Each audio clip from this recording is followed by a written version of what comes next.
Students, today let us learn decimal representation of rational numbers. The decimal representation of a rational number is obtained by dividing its numerator by the denominator. For example, 7 by 4. 7 divided by 4. 4 ones are 4. 7 minus 4 remains 3. Here take decimal point and here 0. 4 sevens are 28. 30 minus 28 remains 2. Again take 0. 4 fives are 20. 20 minus 20, 0. Here remainder is 0. Therefore, division of process here ends. Decimal form of 7 by 4 is equal to 1.75. Here remainder 0, division process ends. Therefore, such a decimal form of 7 by 4 is called a terminating decimal form. Again take example.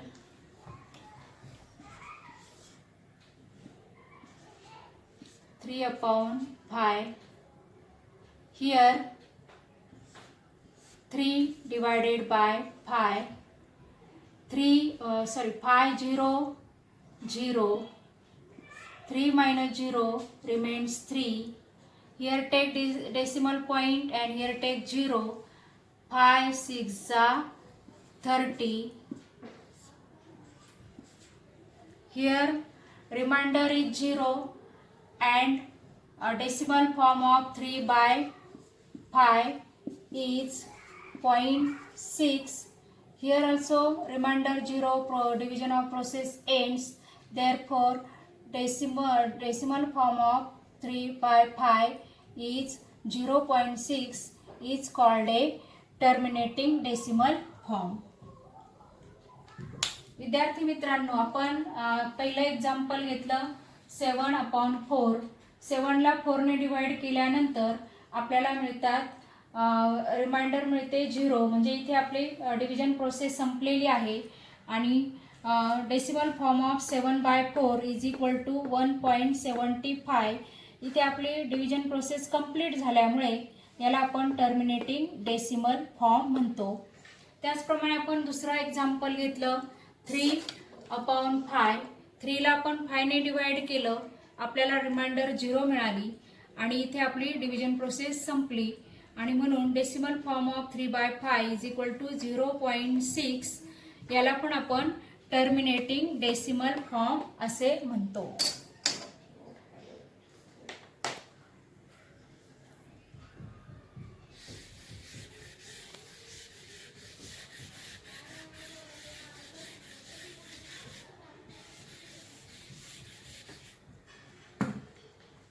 Next example.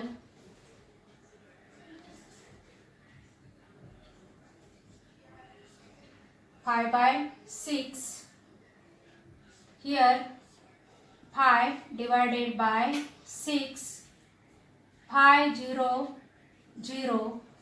5 minus 0 remains 5. Here take decimal point and here take 0. 6 8 are 48. Here 50 minus 48 remains 2. Again take here 0. 6 3 are 18.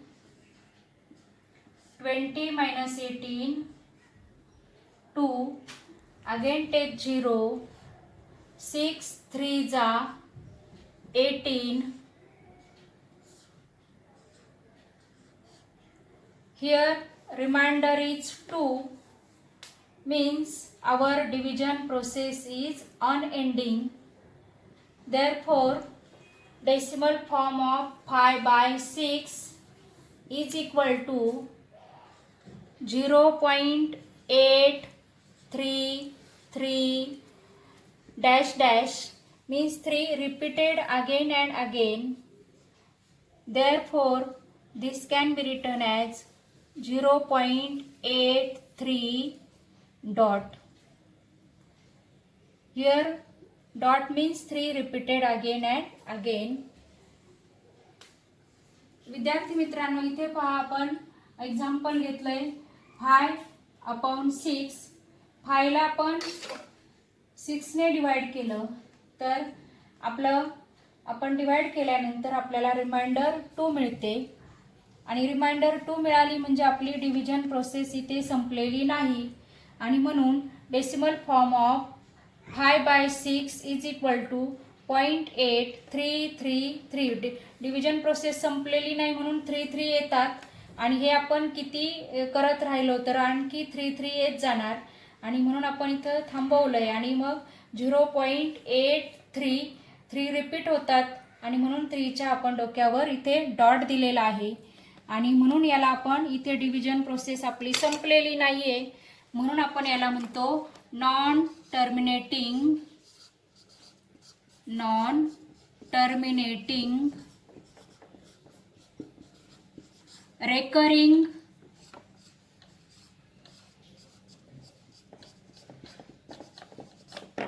recurring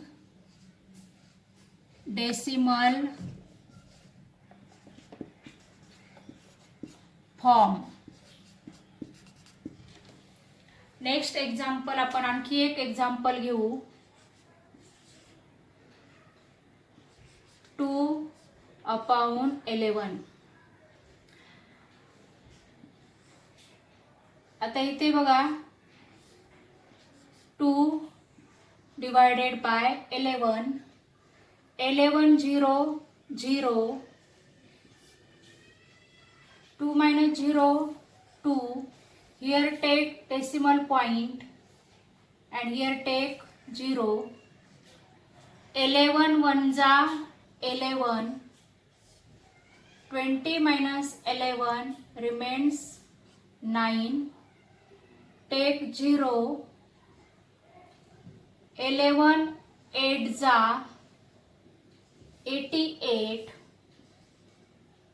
88. 90 minus 88 remains 2. Take 0.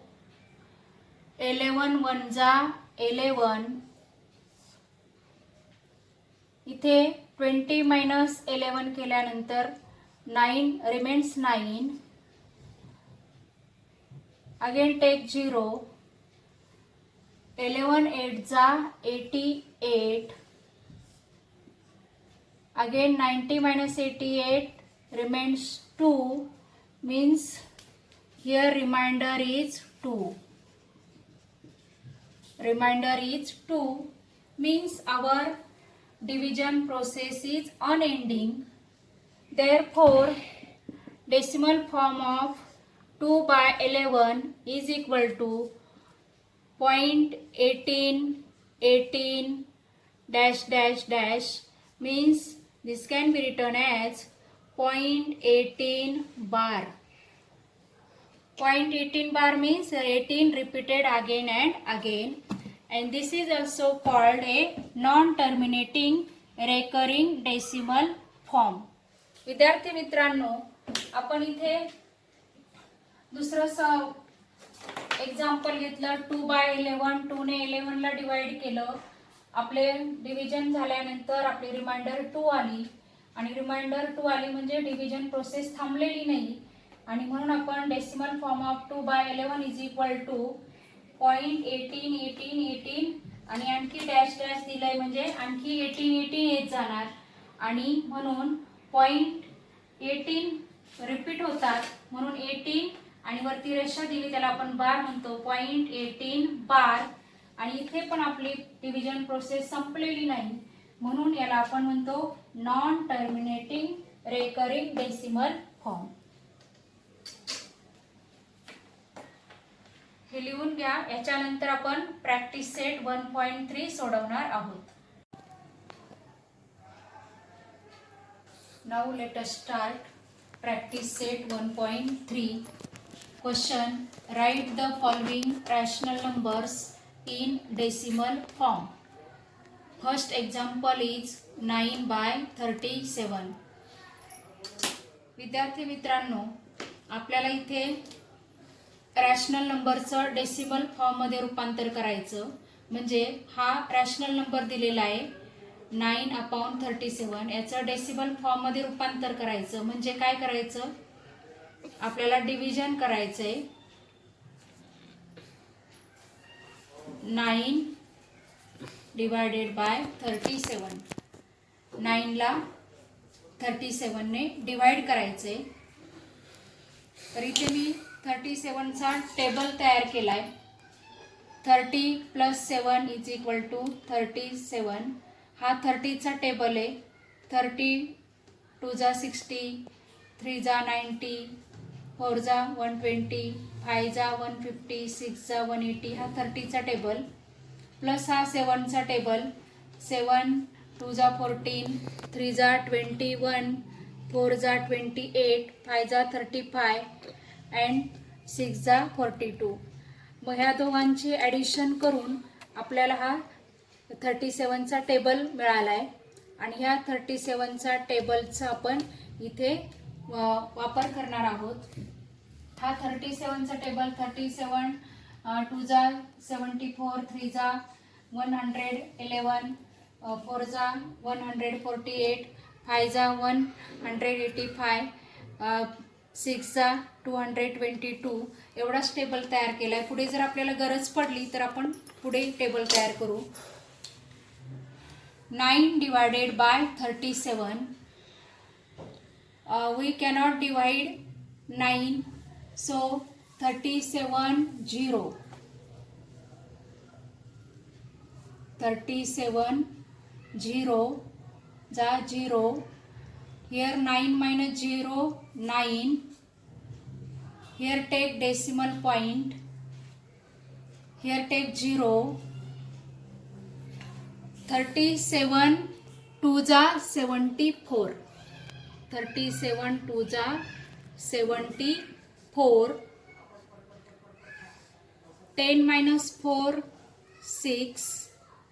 9 minus 8 1. Here also take 0. 160. 37 4 जा 148.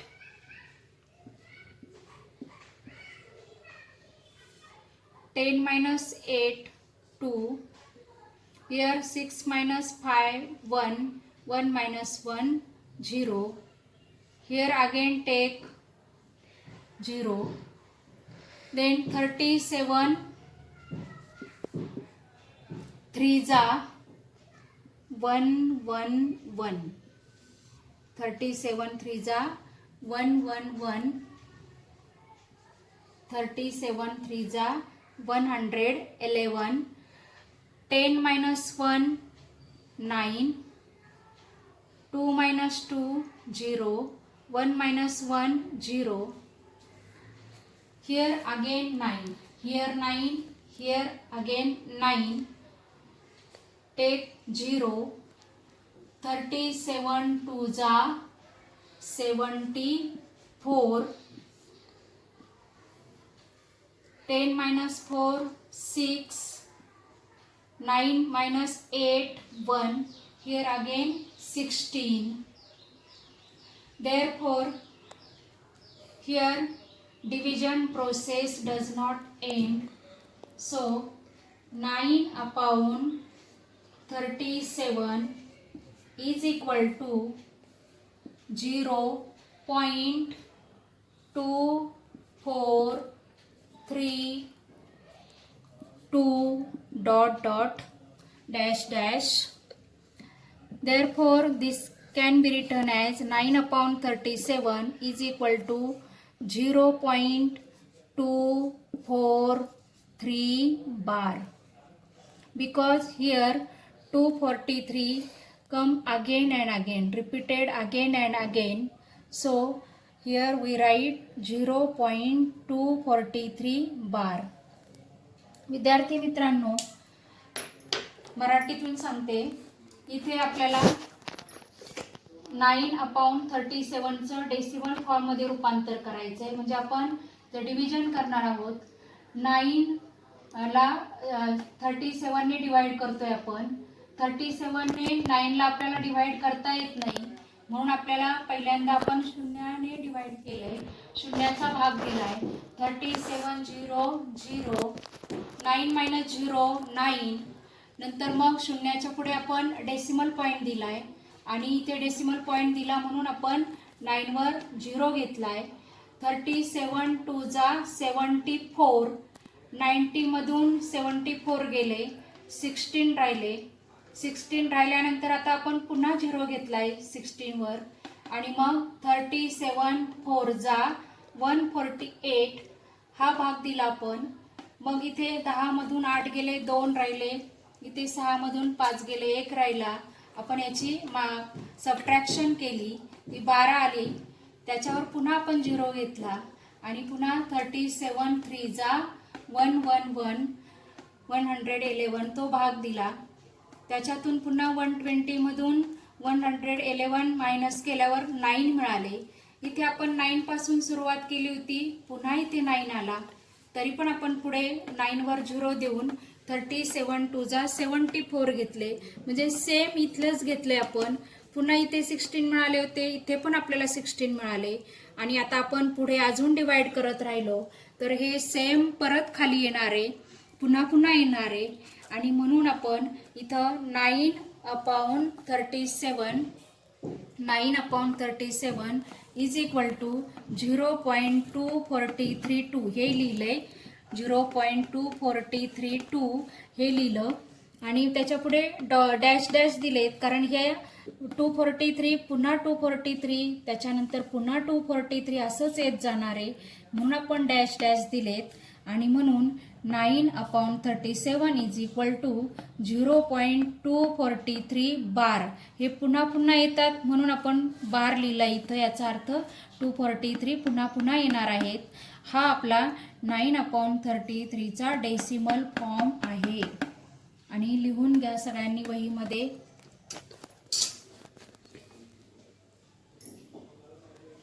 Second some is 18/42. Here 18/42, simplify 18/42. 6 3 जा 18, 6 7 जा 42. Here 6 3 जा 18, 6 7 जा 42. 6 6 cancel, remains 3/7. Then divide 3/7. 3 divided by 7.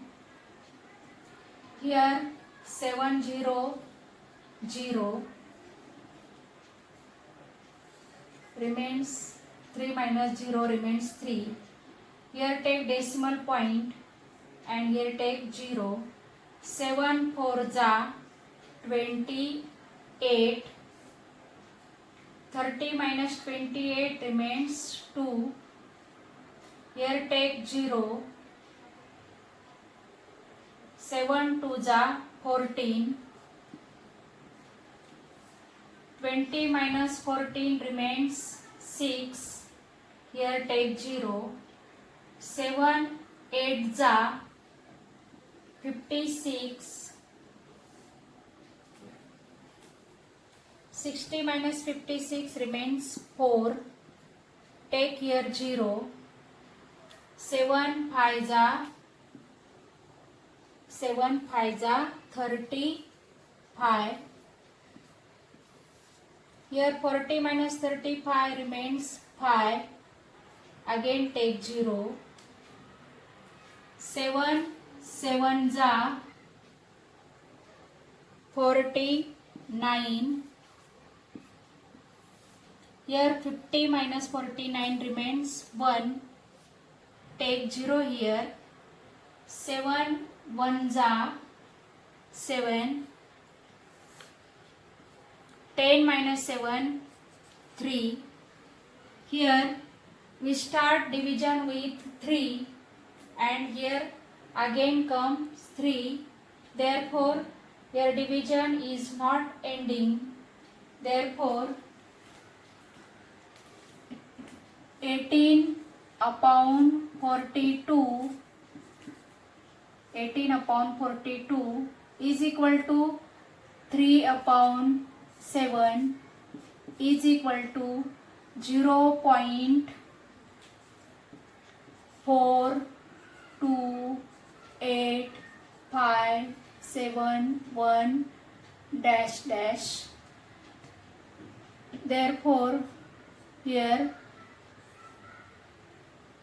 0.42857 bar, because here 428,571 again come 428,571. Therefore here we take bar. परत एकदा मराठीतून सांगते. आपण 18/42 आहे तिथे, त्याला सिम्प्लिफाय करू शकतो म्हणून आपण सिम्प्लिफाय केलंय. 6 3 जा 18, 6 7 जा 42, 3/7 राहिले तर त्या 3/7 चा आपण डिव्हिजन केलंय. 3/7 केलं आणि मग डिवाइड केल्यानंतर हे 3 ने स्टार्ट केलं होतं डिव्हिजन, परत इथे 3 आले म्हणजे हे डिव्हिजन आपलं संपणार नाहीये. इथे पुन्हा हे सगळं पुन्हा या 3 च्या खाली येणार आहे, असंच पुन्हा पुन्हा येत जाणार आहे. म्हणून आपण डिव्हिजन इथेच थांबवलंय आणि मग हे आपलं सम 18/42 इथे घेतलं. इज इक्वल टू 3/7 मिळालं आपल्याला आणि इज इक्वल टू त्याचं आपलं डेसिमल फॉर्म मिळालाय आपल्याला 0.42857 आणि हेच पुन्हा आपण डिव्हिजन पुढे अजून चालू ठेवल्यानंतर पुन्हा हेच येणार आहे म्हणून आपण इथं डॅश डॅश घेतलाय आणि पुन्हा पुन्हा तेच येणार म्हणून आपण 0.42857 च्या वरती बार लिहिलाय, कारण हे पुन्हा पुन्हा येत राहणार आहे. लिहून घ्या वहीमध्ये.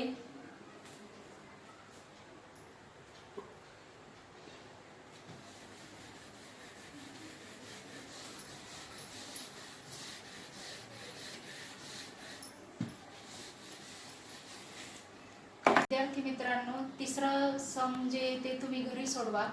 मी आता हे चौथं सम घेते. चौथं सम आहे -103/5. तर इथे आपण सुरुवातीला निगेटिव्ह साईन घेणार नाहीये, 103/5 घेणार. 103 divided by 5. 5 2 जा 10, 10 minus 10 0. Take here 3. 5 0 5 0 0. 3 minus 0 remains 3. Here take decimal point and here take 0. 5 6 जा 30. 30 minus 30 0. Here remainder is 0. Therefore division process ends. 103/5 is equal to 20.6. Our sum is -103 divided by 5 is equal to -20.6. विद्यार्थी मित्रांनो, आपलं सम आहे -103/5. तर इथे सुरुवातीला negative sine नाही घ्यायचं. 103 divided by 5 हे सोडवायचं. 103 divided by 5, 5 2 जा 10, 10 मायनस 10 0. नंतर आपण हा 3 घेतो. हा 3 घेतल्यानंतर 5 ने 3 ला डिवाइड करता येत नाही, म्हणून 0चा आपण डिवाइड केले 0 ने. 5 0 0 आणि मग 3 मायनस 0 3 राहिला. 3 वर 0 घेताना आपण इथं डेसिमल पॉईंट दिलाय, इथे डेसिमल पॉईंट देऊन इथं 0 घेतला आणि मग 5 6 30. 30 मायनस 30 0. मग आपलं हे 103 डिवायडेड बाय 5 चा डेसिमल फॉर्म आला 20.6 आणि आपलं सम आहे -103 अपॉन -103/5 इज इक्वल टू -20.6. इथे मायनस साईन दिलं म्हणून इथे सुद्धा आपण मायनस साईन दिलं. आता आपला हा प्रॅक्टिस सेट 1.3 इथे मी थांबवते. 5वं सम तुम्ही घरी सोडवा, 3रं आणि 5वं.